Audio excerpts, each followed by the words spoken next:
I just fired up the stream, FYI. As soon as we have visual and everything's working, the audio is correct. Then if my microphone starts to bum out, just let me know and I'll quit TS and come back in. Sounds good. We'll give you a brief heads up.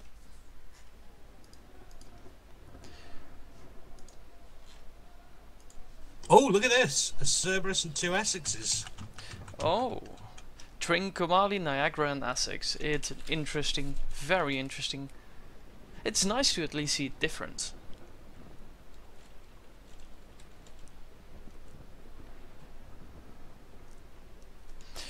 Alright, let me just set my ship on the right course and then we'll have a look at both of the teams. Let's see what they've brought.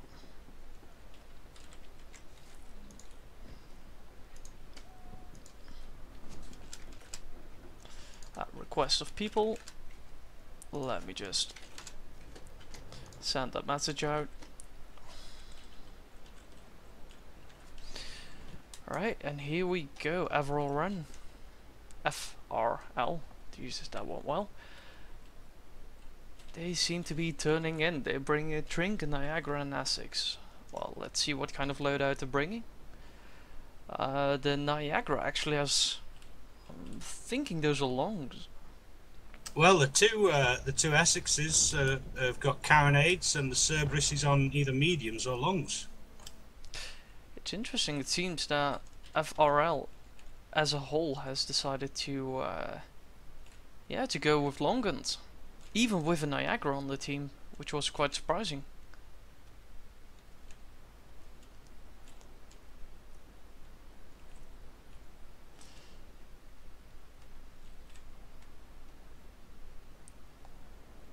If I were to venture a guess, I'd say those are long guns as well on the Cerberus. And it seems we're gonna have a very early clash if both parties are content with a meet in the middle principle. Or so it seems.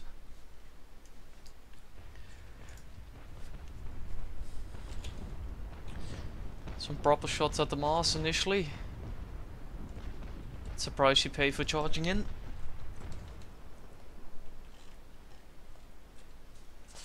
Enjoy the scenery while it lasts. I think we got some proper chain. We do have some proper chain. I'm still surprised that that some players give up the win so quickly. Yeah. They've not fought for it at all.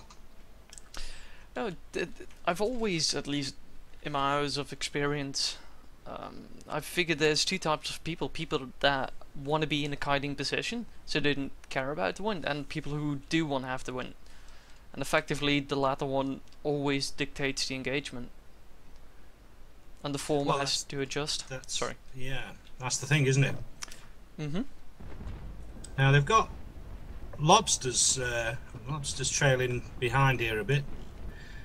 And we're seeing the same as we did yesterday between RDNN and Ocean, that the two main damage dealers of the RDNN group had to, go through a lot of damage before they were close enough to actually unleash those carronades. Indeed. What I find interesting though is that they do decide to steer upwind a bit. As in, they want to stay at range, and with I'm just gonna call him Delore for my own sanity. With Delore a bit further downwind, he actually has perfect shots at the masts of the RUS guys.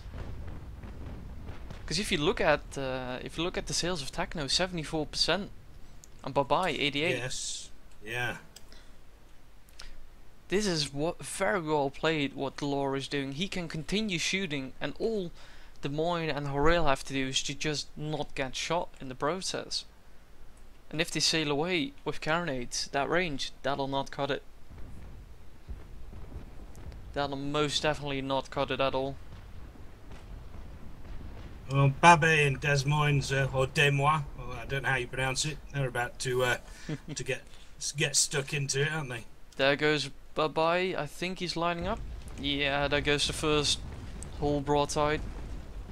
Except for the one on the front a minute ago, but that doesn't count. Nicely on the waterline as well. You reckon those are critical? Yeah, those are critical. To disappear underneath the waves, that's gonna... He's gonna feel that. He's most definitely gonna feel that. His feet are getting wet down in the bilges.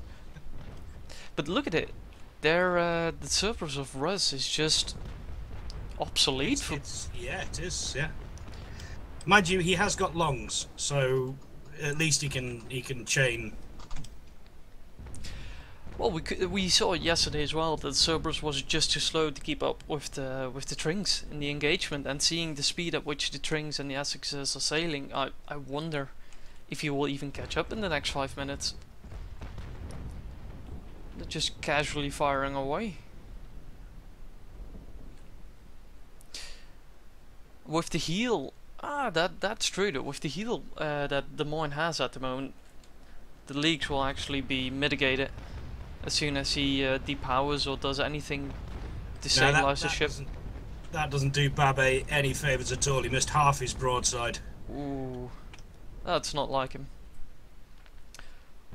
Babet, renowned player, very renowned. Now, they need to be careful here because Techno's fallen behind. They could isolate Babet very easily here. Yeah, you can see it. He's boxed in. He's boxed in. Lobster's not close enough. Techno has carronades. There's nothing you can do. 71% sales. Oh my. Look at Delors doing hard left. Des Moines is just bringing his guns to bear on his right. I think Babet is going to be focused down.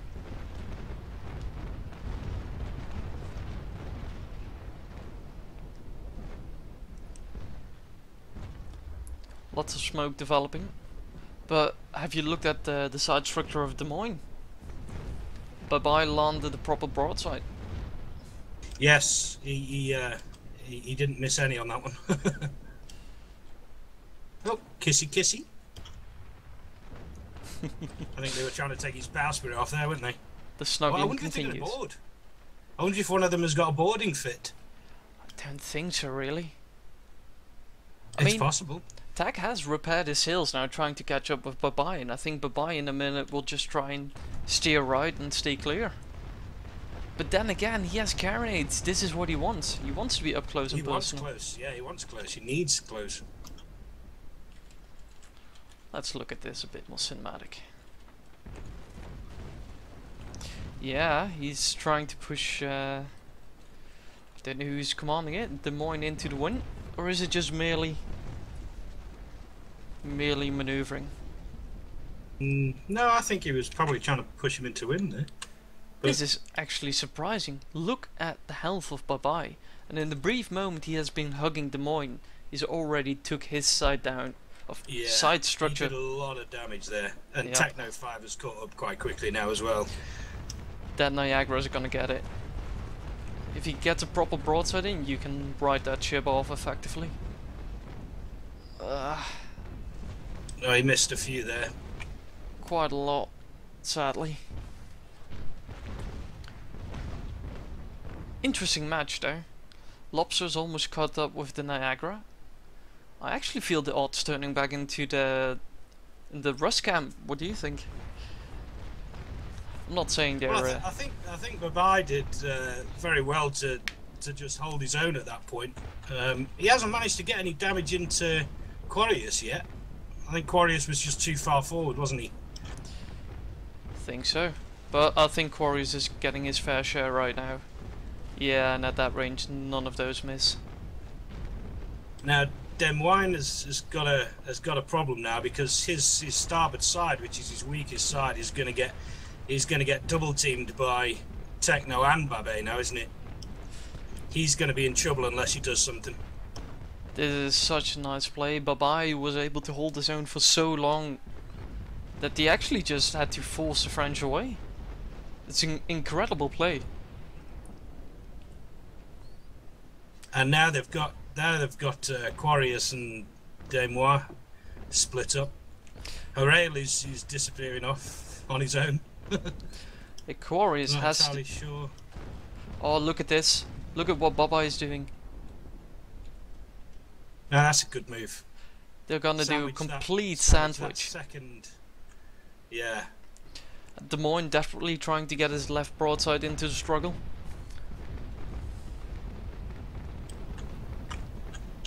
Des Moines finally protecting his starboard side. But then again, but not for long. they're gonna allow Bye-Bye to do the same in a minute. Where's the little guys? Horail is not doing fine either. His left broadside 20-ish, 25%. They do love to snuggle. Coriolis did quite well to get out of that, because I thought he was going to be in really big trouble. But oh, Des Moines has Lobster on his weak side. Look at that. And if Bye-Bye and Tag... Well, he's done well there. He's done well to position himself, Lobster, there, hasn't he? Yup. If Bye-Bye and Tag will... Techno will turn right now, with Lobster on the right side of Des Moines has to turn left to stay away from Lobster, and he'll just steer right into the two Essexes. He's got nowhere to go. He's got to be careful he doesn't overshoot though, because that Cerberus, he's pulling ahead a bit. Yeah, Des Moines is bringing his sails in. He's desperately trying to slow down to get behind the Cerberus, I think. Yeah, you can see he has, I think he has turned his sails into the wind at this point, or he's gonna try to depower his hard left rudder. Well, he has to set off one of his reps now, because his starboard armour is completely gone. And Quarries again has to engage to help Des Moines with his left side, and that'll cost him more. If Techno steers left right now, he's gonna get a proper one in. And the law will feel that. Yeah, there it comes. Yeah. Des Moines, I assume he's gonna repair in a minute. Or maybe he's just waiting for the engagement to shift past him for a bit. But look at Horail. His left side is almost gone as well, and Lobster is just sitting there blasting away.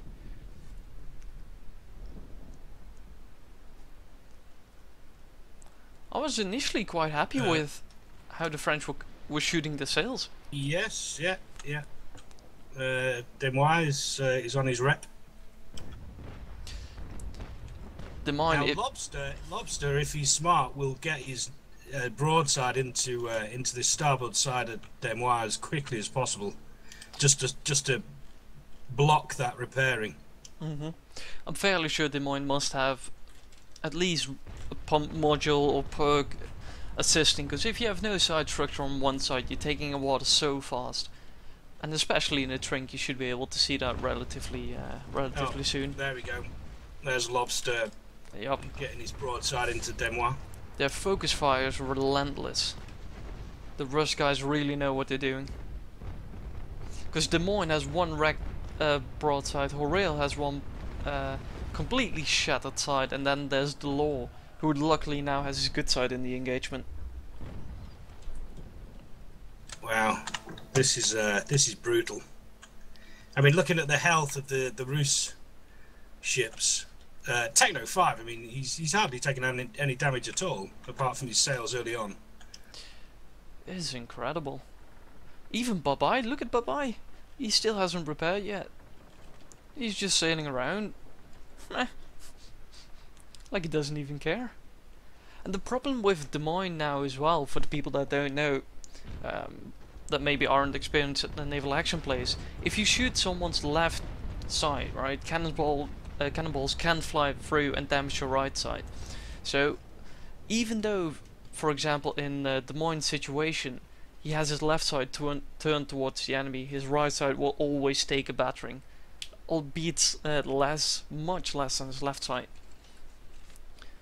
That was a great piece of sailing there by Lobster. He actually made sternway so that he could get back onto the starboard side of Des Moines. Oh wow! As he tacked. Sadly, I missed that. That would have been a great feat to show. But yeah, He's done really well there. You can see how RUS is more grouped towards the center and FRL is on the outside. Yes, yeah, absolutely. RUS at this point just dictates the engagement, even though Carronades had to charge in, had to spend their sail repairs. They're just dictating left, right and center. Des Moines still has some repair coming in. He's not yet done. I think Howell's currently repairing as well. Yes, he is.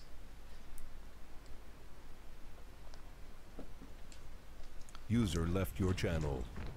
Well, yesterday I jumped the gun by saying that I thought Ocean had a good chance of winning at some point, but I don't mind if I jump the gun again, but I think this one's in the pocket for the RUS guys.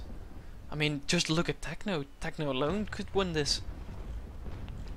He's in good shape, and he obviously he's burnt his sail repair, but Babet's port side right down.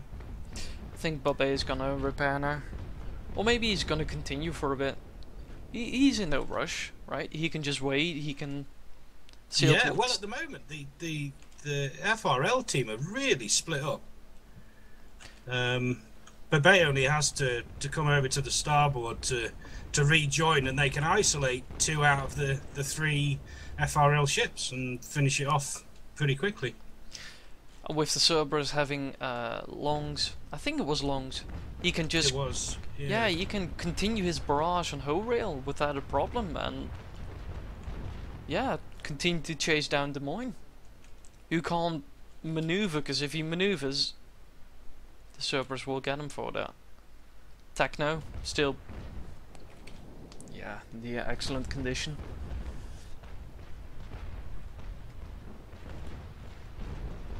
I wouldn't be surprised if Babai has some pumps as well. He has been sailing without left side structure for quite a while now.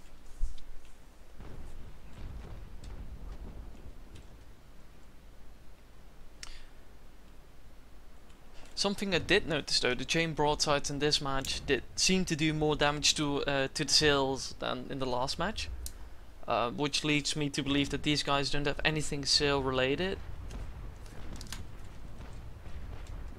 which means they got some proper auto perks. But yeah, well, that's Harail done. Oh really? Was looking at Babai for a second. Port side is completely done. Yeah, unless he has stacked some pumps, he might survive for a bit. But still, yeah, you're right. It's not like he can sink Lobster in the meantime. Lobster is way too healthy for that. Des Moines probably being in a situation of, well, what can I do? I'm surprised Babet hasn't fired off his first repair yet. Well, if he has enough pump modules, maybe he doesn't even need to. Maybe he's just waiting. Yeah. For, I mean, if he can sail away casually and at his own pace, he doesn't need to spend anything for now. He can just wait until he's away, until the stern is pointed towards him, then pop the repair for max efficiency. This would be an incredibly fast match, by the way. I know. Whole rails. Yeah, he's looking very poorly, isn't he? Starting to look low in the water there. My thoughts exactly. Think we'll see kill message in the next 2 minutes, give or take. And Des Moines, he's just gonna get shredded. Yeah, he's getting shredded, isn't he now? There's nothing he can do. A full carronade loadout coming at him. Yeah. And longs don't save you. Oh, something I did miss. He did have carronades on the top of his deck. I thought he had full longs, but he has a mixed loadout. Oh yes, I see, yeah. That's my bad. That's something I missed initially. But you can just see the grouping of the Russians, or the RUS guys, I should say. Yeah, they were a much more cohesive unit, weren't they? They stayed together a lot better than the FRL guys. I think that's what really caused problems for them. I think two more major factors apply to this kind of fighting. As we saw yesterday as well, you mentioned grouping is very, well, it's mandatory. It's simple as that. If you get split up, like the center group will just be able to collectively fire out sidewards. But in this case you can see that they also focus fire with precision I can't even describe with words. Like, as soon as Des Moines had its weak side towards any of the RUS members, they all tried to get shots in on that. Yeah, they really made him suffer for that, didn't they? Yep, indeed he did. Well, Babet's fired his repair off. Not that I think he needs to. I think the other two are going to be able to take Quarrius down without too much trouble. Another thing that I noticed that the FRL guys didn't do as much as we saw in the previous battle between Ocean and RDNN, is their ability to get their strong side towards the enemy. Due to sailing or whatever happened, it seemed like they had nearly always the weak side towards the enemies. Because if you look at how much they still have left, effectively it's just wasted power you have in a brawl. And Des Moines on fire right now as well. Could he be a fire ship? What do you think? Is it worth it? I mean, I would. It's worth it. His armor. But I don't think he'll be able to catch anyone, to be honest. Oh, I don't know. No, Looks but like, look, he's like also Techno's going to be getting pretty close to him in a second. I think he has. I think he's turned survival off and he's just going to block Techno and hopefully blow him up. Then I sincerely hope Quarrius is speeding up, because he's gonna need it. Quarrius needs to get out of there, doesn't he? Very quickly. Yeah, exactly. And you're right. Oh, he's overshot it. He's overshot it. He needs to slow down fast if Techno, he's going to do a fire ship. Yeah, Techno don't missing his bowsprit. Very able to still turn. Now he's reefing in his sails to slow down. Don't think it matters anymore at this point, though. I think this is a run deal, done deal. But I do want to watch fireworks because I love explosions. Yes, I know. I think Techno's going to get away with this. Think so too. Okay, there's the fire shock. Oh, I forgot to mention, but the whole rail sank a minute ago. Yes, I noticed that. Oh, he did take. Oh, and he took his Nice. took the tops off his masts. And he killed about 200 odd crew as well. Ooh. Sweet revenge, sweet revenge. Sweet revenge, indeed. Indeed. It was a dish served very cold. Well, very hot actually, wasn't it? Indeed it is. But yeah, sadly didn't change the status quo in this battle. It's not made any difference at all, has it? To be honest, this turned out to be not a very close match at any point during the yeah. As it pains me to say so, but yesterday's match was, you know, it had a bit of it was an emotional roller coaster, which I feel this one was a bit more linear, just extremely well played by the RUS guys. Maybe it's their loadout, maybe it's their excellent focus fire and they're knowing when to turn. Irregardless. And again, you know, we talk about the wind as well. I mean, they had the wind. I mean, was it Quarrius who was downwind from them? And so obviously he's got a lot of work to either get back upwind, or he's got to wait for the RUS guys to come downwind to him. That'd be interesting to see what Quarrius does here. Is he gonna? I mean, there's not much you can do. No, running isn't an option. I mean, it's not. No. Technically, he can run for 45 minutes if you really want to. Well, mine is nearly almost half an hour. Yeah, there's nothing stopping him from doing that. But you know, it's going to be a forfeiture if he does that. He's turning anyway now, I think. I think at this point it's more of a case just show your guts and go out banging. Go out screaming. Yeah, exactly. That was the word I was looking for but couldn't find. So now Babe's strongest side against Quarrius' weakest. And this again is a testament. He goes for the tag. That's good. That's very good. But it was a testament of how the engagement unfolded. Everyone having to show the weak side to help each other, trying to stay in the core formation, and it just didn't seem, like it mattered at that point. And you can see the left side of the law still albeit slightly, suffering.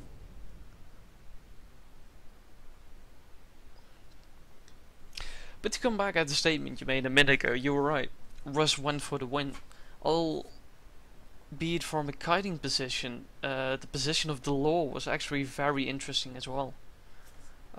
Because he was more downwind and he had the healing of the sails, right? The ship was healing.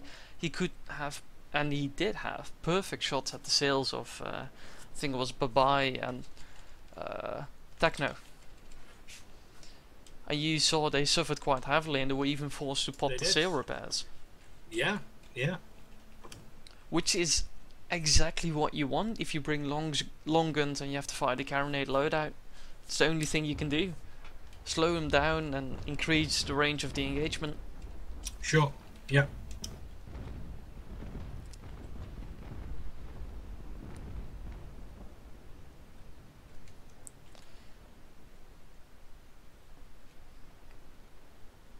But as mentioned, it's merely a formality at this point. Yeah.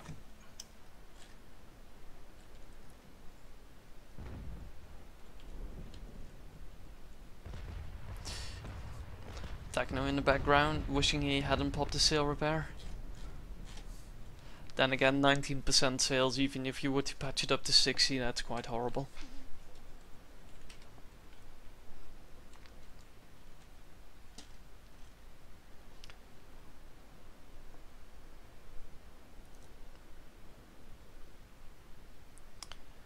It's an excellent battle, really is.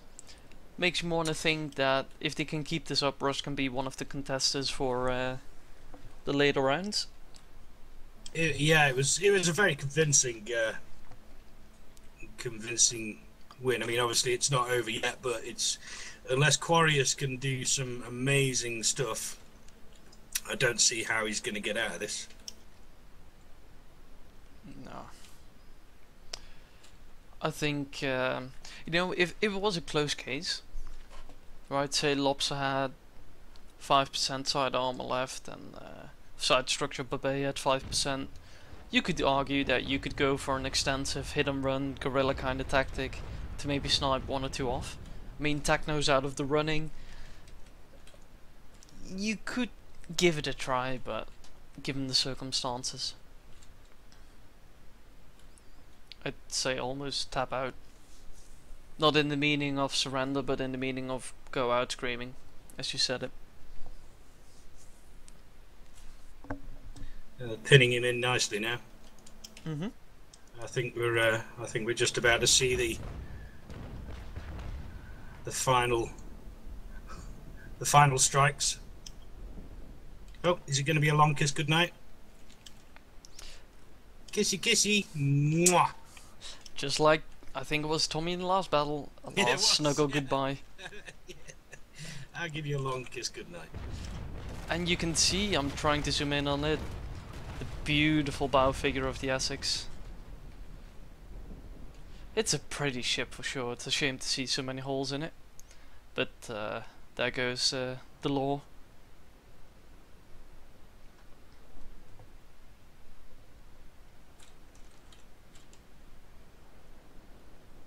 Do you think it's fair to summarize this battle in the following way?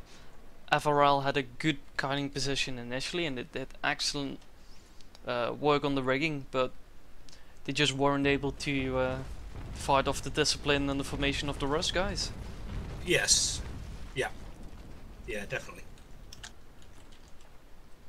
Because credits where credits is due, if you look at how Ocean initially kited, that's why they lacked, and if they would have had the efficiency of FRL, they might have succeeded in their battle. But Yeah, quite possibly. if FRL would have the efficiency of Ocean in this battle when coming up close quarter, the results might have been different. Because that explosion did technically knock out one of the ships, right? Yes. Yeah, absolutely. I mean, it's obviously as part of the battle, it's still active. It's not, you know, there's no reason why it wouldn't be still counted as part of their fleet because it's not sunk. But as far as an actual operational platform goes, yeah, it's done, isn't it? He is. If ever the scenario was wherein the law, with a bit of luck, managed to win this engagement, then, you know, Techno would have no chance whatsoever. The law could just sit away and pound for 15 Yes. minutes. Or even make it a draw, because Techno can't chase him. Well, no. And plus, he would have the additional time anyway, wouldn't he? After the, oh no, we don't do draws in the group stage, do we? Sorry, we don't do the extra. No sudden death. No. No sudden death. Yeah. Also forgot that Techno was down to 94 crew. So theoretically, but that's very far-fetched, they could have gone aboard his ship. But then again, you are lacking sail massively, but you are full health again. I'm hoping to see such plays though in the future. Maybe a ship gets boarded and taken over to just extend the... You know, I'm surprised that Quarrius wouldn't try and board Lobster. I mean, he didn't have a hull repair anyways. He popped a sail repair. Don't know if Quarrius actually popped sail repair. I think he didn't. Irregardless, if your ship is nearly fully trashed anyways, why not switch? If you're Exactly. If you're less I think mobile, that's what he's trying to do now. I think Lobster's got too much speed on though, hasn't he? too full of water. Yes. Yes, too full of water. That marks the end of the battle. Let me make the post-battle screenshot. A GG to both teams. So yeah, Techno getting away with 2 kills. Bye-bye getting a kill as well. Lobster taking all the assists. It was a very interesting battle. Quite diverse. Yeah. Let's see if... well, to be honest, I don't know if an aftermath discussion is easy, since we need 2 translators for each team. If that's easy to do, but maybe you can visit the teams and see if they are willing to do so. Sure. Alrighty. Meantime, I'll just look at how pretty these ships are looking.